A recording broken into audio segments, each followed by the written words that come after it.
G'day everyone, it's the Cattle Vlog Bloke here from Sydney, Australia. Today I want to talk about blood pressure and monitoring it at home. There's a few reasons why you might want to do that. I do it because I like to keep a regular eye on it. In fact, I measure it daily, which might seem a bit excessive to you, but over time I get to see trends in what's happening with the blood pressure. And if I was to do that by visiting my GP on a frequent basis, it would cost me quite a bit of money. So the first thing that I needed to do when I became interested in wanting to measure it at home, and I've done this for several years now. I think there was a period of about 3 years where I did it every day, and then I stopped doing it because I got sick and tired of it and couldn't see the point of it much longer. But I've been doing it every day again since I was discharged from my stroke rehabilitation program in August last year. So, how to find a blood pressure monitor that was accurate? It's not easy. A study was done by the Menzies Centre, which is part of the University of Tasmania here in Australia. Looks like it might have been only a year or two ago, but I'll confirm that. They say in their article, which I'll link to below as well, that there are over 3,000 blood pressure monitors available, but less than 15% have been tested for accuracy. Now, as I say here, why do you want an accurate one? Even if it's inaccurate, but as long as it's consistent with its measurement, wouldn't that be good enough? Well, not really, because as I say, inaccurate measurement could lead to incorrect diagnosis and inappropriate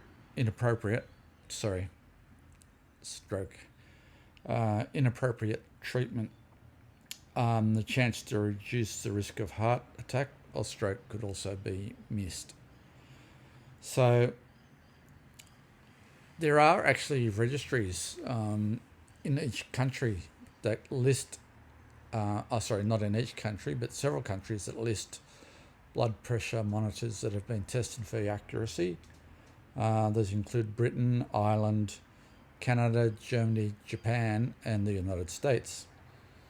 And for those countries where that hasn't been done, there is actually an organisation called Medaval, Medaval, which is an organisation in Ireland that has measured lots of blood pressure monitors. And you can search them by brand and model number, which is really useful. But I bought my blood pressure monitor, the first one I bought was about 7 years ago. I wasn't really sure what I was buying. I just bought from a brand that I thought was reputable, which was Omron. But I bought another one about 2 years ago, and I did quite a bit of research before I decided on what to buy. My research led me to Choice, which is a consumer testing organisation here in Australia, who tested many models of blood pressure monitors and calibrated them against a whiz-bang machine at the University of Sydney to check for accuracy. And this was confirmed from another paper. It was actually a medical research paper done in Mexico, and they both came up with the same model Omron that is sold here in Australia as being quite accurate.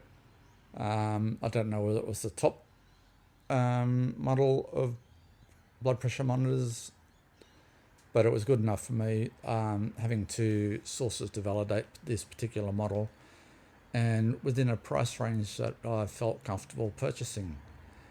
So the one I ended up getting was this one here. There we go. The model number is Omron H for Harry, E for Egg, M for Mauritius, -7320. Okay, that was my daughter buzzing the security door buzzer to get in, and I couldn't be bothered refilming, so I'm just going to carry on. Okay, that gave me a chance though to check the date of that article I was talking about earlier, and it was published in the Journal of Clinical Hypertension, and it was published and available through PubMed as well, and it was published online in October 2020, so it's recent. And there's also another organisation which is referenced in that resource called Stride BP, which does a similar thing to Medival, also being able to research it by brand and model number. So, how do I measure my blood pressure from day to day? Well, sorry, can't resist it. Here's a blood pressure monitor I made earlier. So let's give it a go. Okay, blood pressure is measured via systolic pressure, which is the pressure that is in your artery immediately after the blood is pumped out by your heart, and then diastolic, which is the resting bit in between pumps from the heart, and also pulse. Okay, so this particular model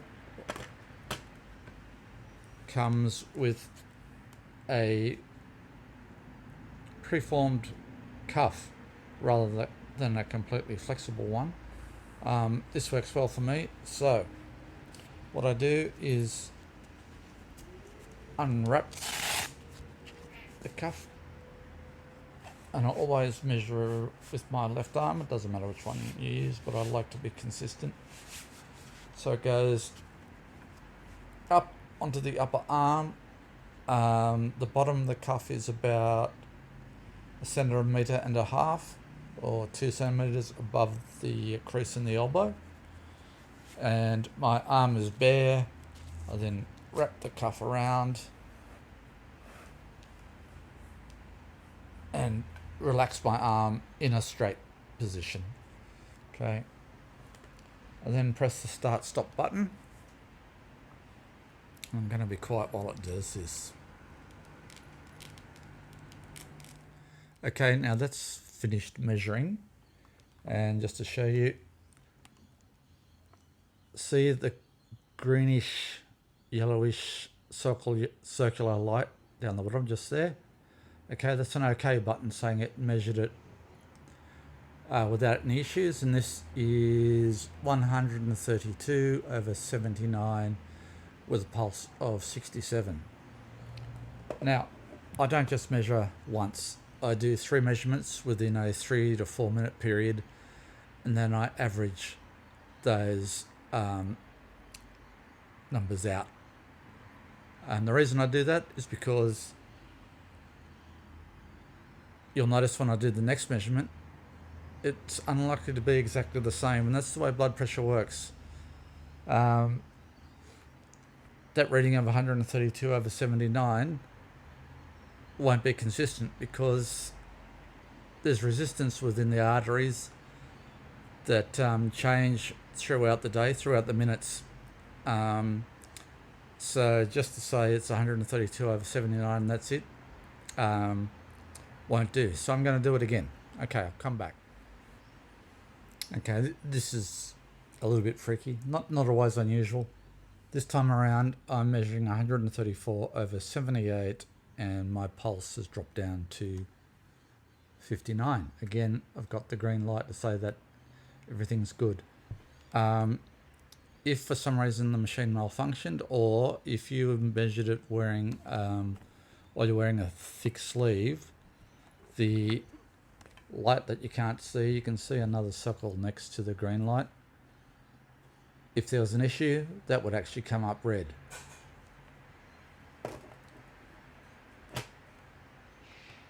So I won't go through and measure it a third time.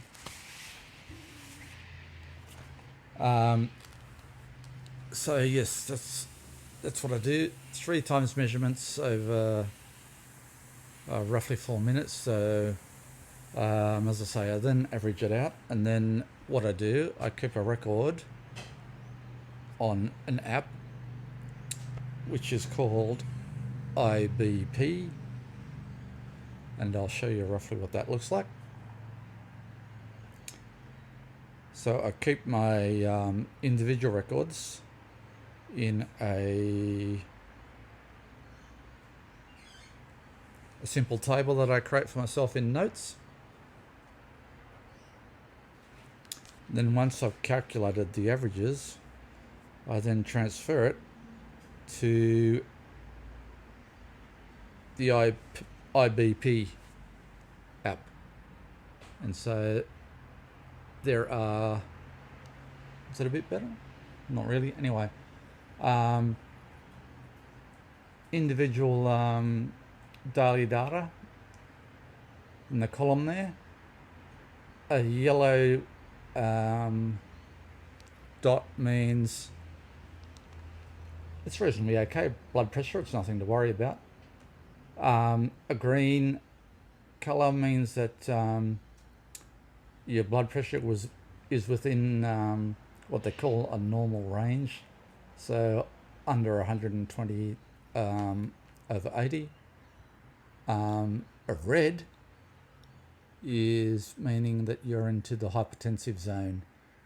But again, if you get one reading one day, don't worry about it if it's hypertensive. You need to have consistent readings above into the hypertensive zone for a week or so to get really worried about your blood pressure being over the top.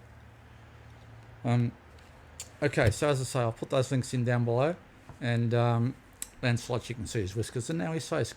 Good lad. Hope that's useful to you. You got any questions or issues, just pop them in the notes below. So peace and love to all. I'll catch you next time.